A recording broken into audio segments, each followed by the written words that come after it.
Bienvenidos a nuestro podcast La Biblia en un año, episodio 180. El tema que vamos a tratar hoy se titula ¿Cómo planificar tu vida? Antes de que iniciemos, recordemos que estamos en este año ejercitándonos para la eternidad y tenemos este medio y este espacio que se llama Luz que ilumina mi camino. Es un espacio donde podemos ejercitarnos en algunas de las disciplinas espirituales como son la lectura de la palabra, la oración, la adoración, y también les invitamos a poder ejercitarnos en la disciplina del ayuno que tenemos virtual en los días viernes a las 7 de la mañana. Entonces, es bueno, es bueno. Miren cuán bueno y cuán delicioso es que habitemos juntos en armonía y que aprovechemos estos espacios virtuales también para ejercitarnos para la eternidad. Bueno, vamos al tema de hoy de cómo planificar tu vida. Casi todo el mundo hace planes, lo hacemos para nuestras veladas, para nuestros fines de semana o para nuestras vacaciones. Alguna gente planifica cuántos hijos va a tener y hace planes para su educación. Tenemos que planificar nuestra economía y nuestras ofrendas. Las personas tienen planes, los negocios tienen planes y las iglesias deberían tener planes. Me encantan estos pasajes de la Biblia en un año donde nos enseña ese motivo. En 1992, al lado del versículo, pon tus actos en las manos del Señor y tus planes se realizarán. Proverbios 16:3. Dice el pastor Nicky que escribió en el lado de su Biblia los planes para el curso 92 y 93 y Dios bendijo aquellos planes mucho más de lo que nunca podía haber pedido o imaginado.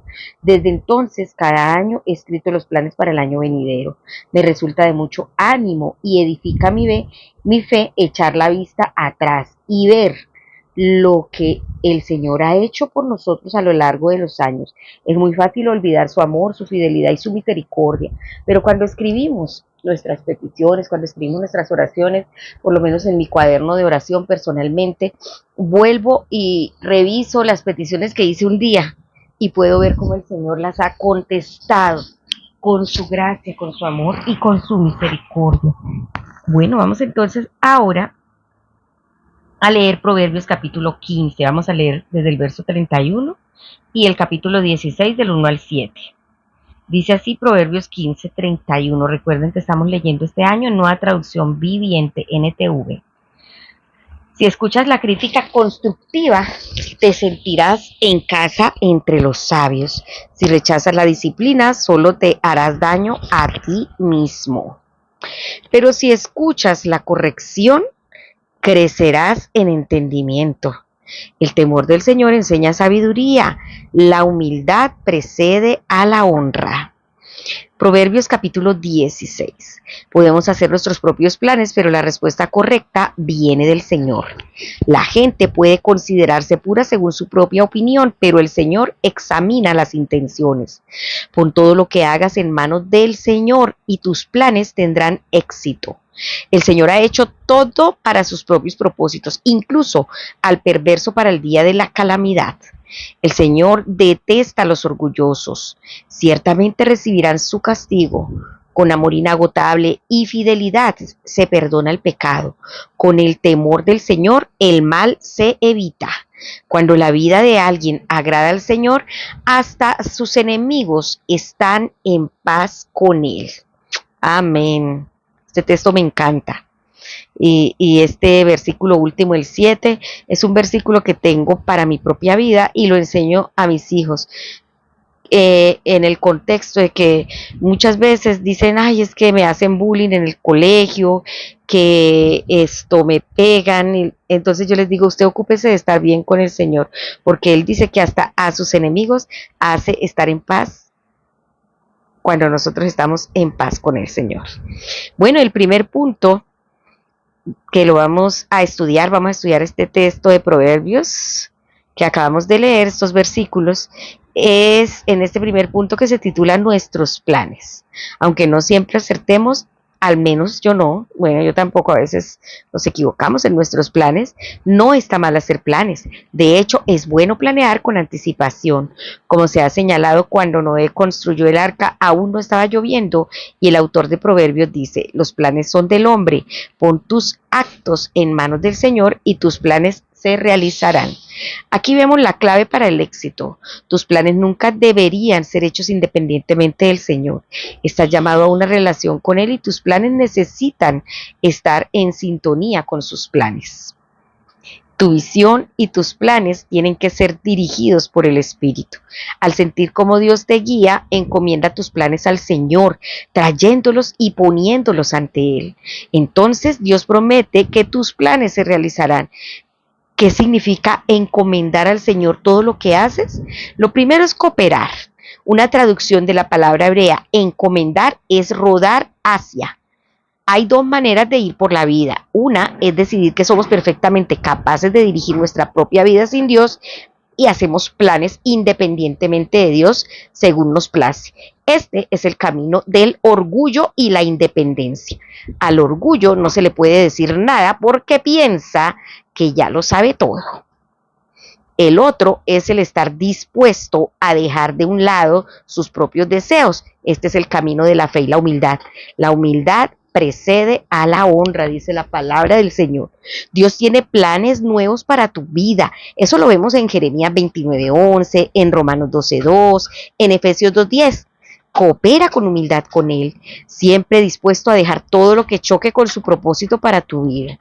Lo otro que tenemos que hacer es confiar. Encomendar tus planes al Señor significa hablarle de tus planes y hacer planes conjuntamente con Él. Al comienzo de cada día puedes encomendarle tus planes. Para mí, las vacaciones son un buen momento para planear y encomendar los meses siguientes o incluso el año venidero. Recuerdo escuchar una entrevista en la radio al actor David Suchet cuando acababa de convertirse. Le preguntaron si rechazaría ciertos papeles, a lo que respondió: esa es una pregunta muy difícil. Todo lo que puede decir es que ahora, cuando me ofrecen un papel, oro acerca del mismo y si siento que está mal, lo rechazo. Mientras que antes la pregunta hubiera sido: ¿cuánto me van a pagar?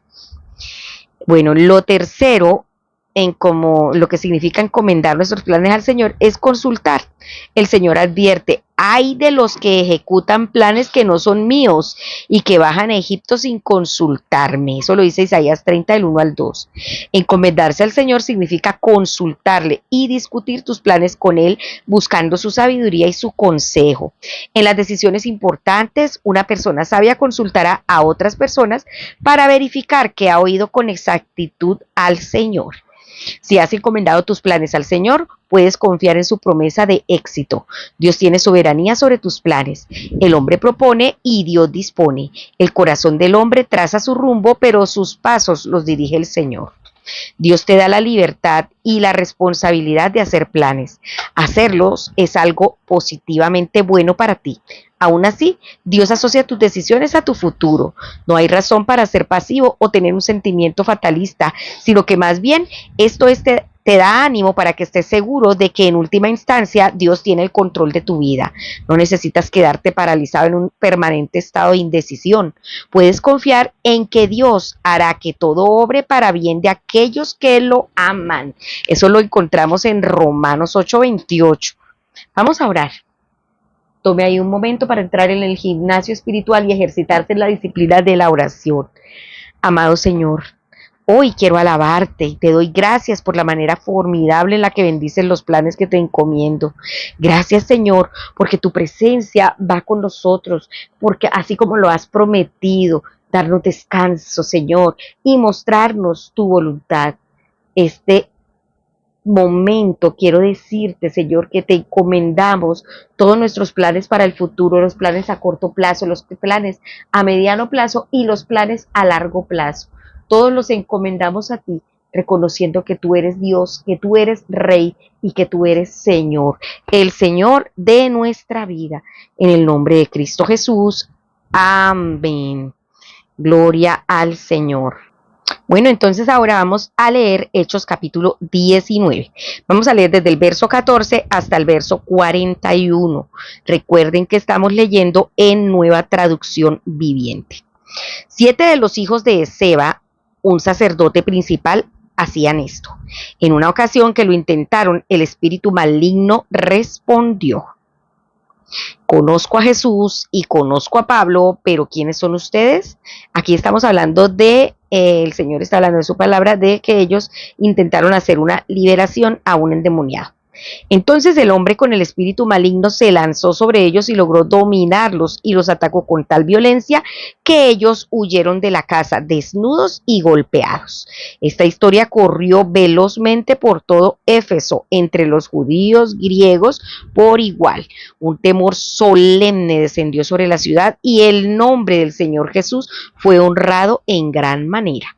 Muchos de los que llegaron a ser creyentes confesaron sus prácticas pecaminosas. Varios de ellos que practicaban la hechicería trajeron sus libros de conjuros y los quemaron en una hoguera pública.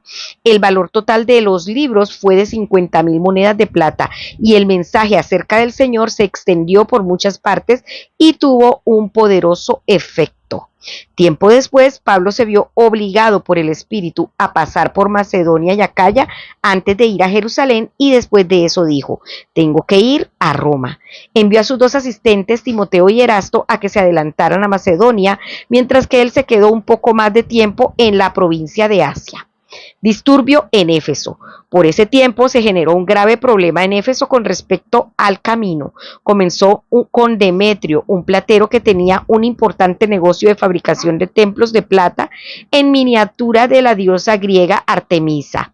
Él les daba trabajo a muchos artesanos, los reunió a todos junto con otros que trabajaban en oficios similares y les dirigió las siguientes palabras: caballeros, ustedes saben que nuestra riqueza proviene de este negocio, pero como han visto y oído, este tal Pablo ha convencido a mucha gente al decirles que los dioses hechos a mano no son realmente dioses, y no solo los ha hecho en Éfeso, sino por toda la provincia. Por supuesto que no solo hablo de la pérdida del respeto público para nuestro negocio, también me preocupa que el templo de la gran diosa Artemisa pierda su influencia y que a Artemisa, esta magnífica diosa adorada en toda la provincia de Asia y en todo el mundo, se le despoje de su gran prestigio. Al oír esto, montaron en cólera y comenzaron a gritar: grande es Artemisa de los Efesios. Pronto toda la ciudad se llenó de confusión. Todos corrieron al anfiteatro arrastrando a Gayo y Aristarco, los compañeros de viaje de Pablo, que eran macedonios. Pablo también quiso entrar, pero los creyentes no lo dejaron.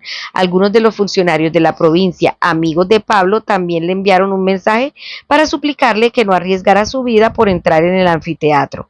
Adentro era un griterío, algunos gritaban una cosa y otros otra, todo era confusión. De hecho, la mayoría ni siquiera sabía por qué estaba allí. Los judíos de la multitud empujaron a Alejandro hacia adelante y le dijeron que explicara la situación.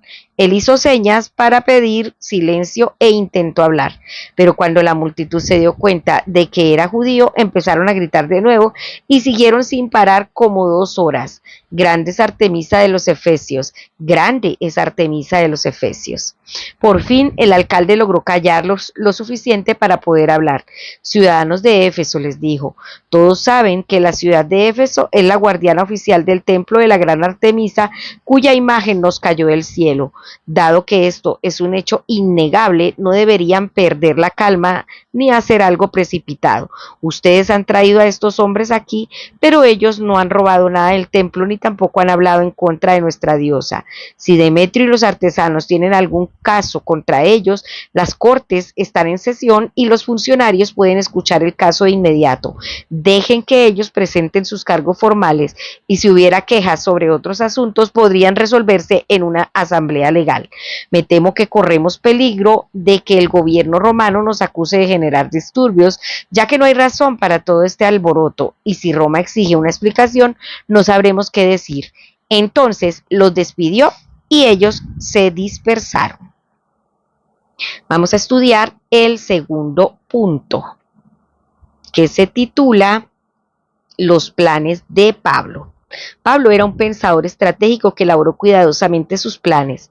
Después de todos estos sucesos, Pablo tomó la determinación de ir a Jerusalén, pasando por Macedonia, y Acaya decía: después de estar allí tengo que visitar a Roma. Entonces envió a Macedonia a dos de sus ayudantes, Timoteo y Erasto, mientras él se quedaba por algún tiempo en la provincia de Asia.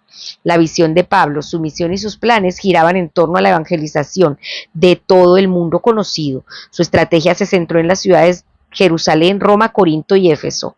Pasó una gran cantidad de tiempo en aquellas ciudades predicando el evangelio y a toda la gente posible, ya fuera en las sinagogas o en los atrios de las escuelas. No le faltó oposición. Es interesante que en Éfeso la oposición no fue doctrinal ni ética, sino económica. Demetrio pensó que podría perder dinero a consecuencia de la predicación de Pablo, así que alentó a la oposición. Pero Dios también tenía un plan. Otro proverbio nos cuenta que toda obra del Señor tiene un propósito. En aquella instancia, Dios obró por medio del secretario del Consejo Municipal. Aunque no parecía que creyera en Dios, sus acciones detuvieron las revueltas. Dios suele trabajar por medio de aquellos que no son creyentes para hacer que se cumplan sus planes. Sí, Señor. Él usa a quien quiere, eso no se nos olvide. Vamos a orar. Amado Señor, gracias por el ejemplo de la planificación de Pablo, por su estrategia, por su valentía ante la gran oposición que recibió. Gracias, Señor, porque haces que todo obre para tu propósito. Así lo podemos ver en tu palabra, pero también lo vemos reflejado en nuestra vida. Y al recordar cada vez que se han cumplido tus propósitos en nosotros, Señor, te alabo, te bendigo y te exalto. Te pido, Señor, que guíes todos mis planes. Dígale al Señor: guíame, guíame en todos mis planes. No permitas que yo tome decisiones o que haga planes sin consultarte a ti y sin obedecerte a ti. Te lo pido en el nombre de Jesús. Ayúdanos a ser estratégicos, ayúdanos a ser valientes. Danos los planes tuyos, revélanos tu voluntad, Señor. En el nombre de Cristo Jesús. Amén. Le invito a que abra también su Biblia en Primero de Reyes, capítulo 22. Vamos a leer desde el verso 1 hasta el verso 53. Primero de Reyes, capítulo 22, dice así. Recuerden que estamos leyendo en Nueva Traducción Viviente. Josafat y Acab.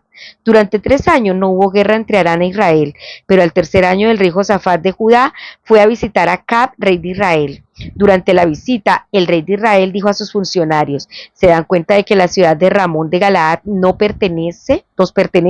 Sin embargo, no hemos hecho nada por recuperarnos de manos del rey de Aram. Entonces se dirigió a Josafat y le preguntó: ¿saldrás conmigo a la batalla para recuperar Ramón de Galaad?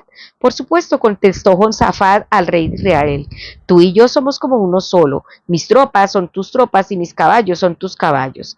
Entonces agregó: pero primero averigüemos qué dice el Señor.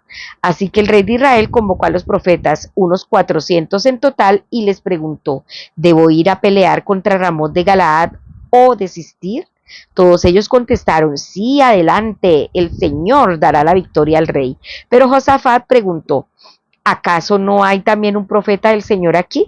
Debemos hacerle la misma pregunta. El rey de Israel contestó a Josafat: hay un hombre más que podría consultar al Señor por nosotros, pero lo detesto. Nunca me profetiza nada bueno, solo desgracia. Se llama Micaías, hijo de Imla. Un rey no debería hablar de esa manera, respondió Josafat. Escuchemos lo que tenga que decir. De modo que el rey de Israel llamó a uno de sus funcionarios y le dijo: rápido, trae a Micaías, hijo de Imla.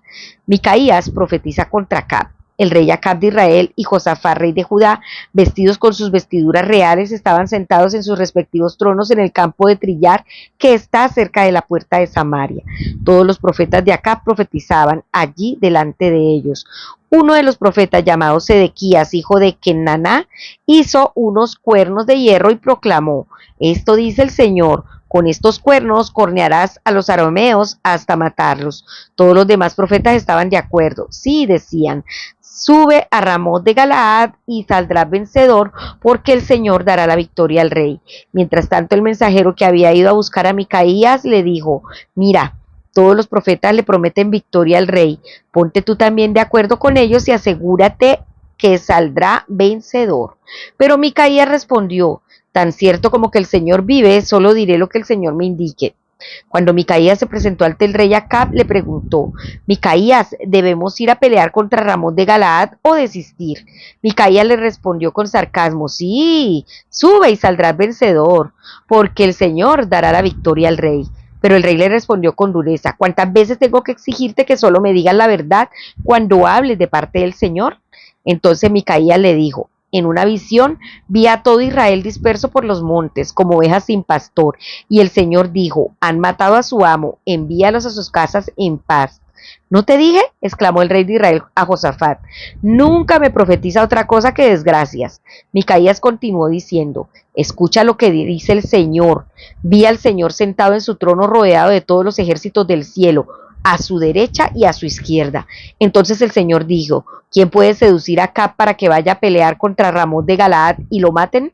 Hubo muchas sugerencias hasta que finalmente un espíritu se acercó al Señor y dijo: yo puedo hacerlo. ¿Cómo lo harás?, preguntó el Señor. El espíritu contestó: saldré e inspiraré a todos los profetas de Acab para que hablen mentiras. Tendrás éxito, dijo el Señor delante. Hazlo. Así que, como ves, el Señor ha puesto un espíritu de mentira en la boca de todos tus profetas, porque el Señor ha dictado tu condena. Entonces Sedequías, hijo de Kenaana, se acercó a Micaías y le dio una bofetada. ¿Desde cuándo el espíritu del Señor salió de mí para hablarte a ti?, le reclamó. Y Micaías le contestó: ya lo sabrás cuando estés tratando de esconderte en algún cuarto secreto. Arréstenlo, ordenó el rey de Israel. Llévenlo de regreso a Amón, el gobernador de la ciudad, y a mi hijo Joás. Denle la siguiente orden de parte del rey: metan a este hombre en la cárcel y no le den más que pan y agua hasta que yo regrese sano y salvo de la batalla.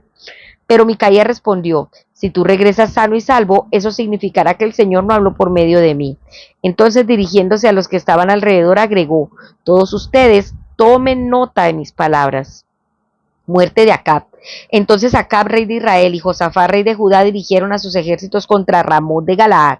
El rey de Israel le dijo a Josafat: cuando entremos en la batalla, yo me disfrazaré para que nadie me reconozca, pero tú ponte tus vestiduras reales. Así que el rey de Israel se disfrazó y ambos entraron en la batalla. Mientras tanto, el rey de Aram había dado las siguientes órdenes a sus 32 comandantes de carros de guerra: ataquen solo al rey de Israel, no pierdan tiempo con nadie más.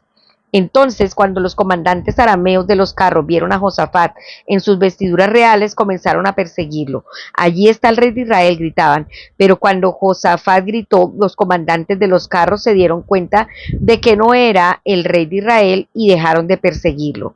Sin embargo, un soldado arameo disparó una flecha al azar hacia las tropas israelitas e hirió al rey de Israel entre las uniones de su armadura.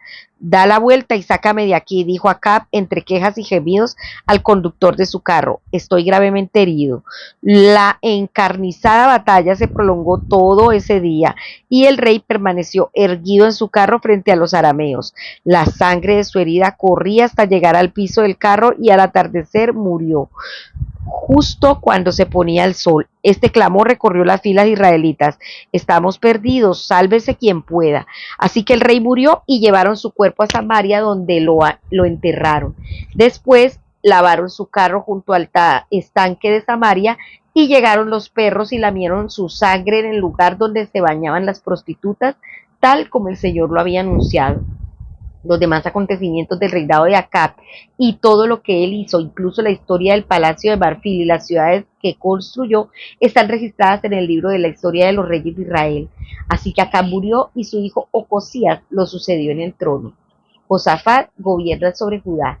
Josafat, hijo de Asa, comenzó a gobernar Judá durante el 4º año del reinado de Acab, rey de Israel. Josafat tenía 35 años cuando subió al trono y reinó en Jerusalén 25 años. Su madre era Azuba, hija de Sili. Josafat fue un buen rey, quien siguió el ejemplo de su padre Asa. Hizo lo que era agradable a los ojos del Señor. Sin embargo, durante su reinado no quitó todos los santuarios paganos y la gente siguió ofreciendo sacrificios y quemando incienso allí. Josafat también hizo la paz con el rey de Israel.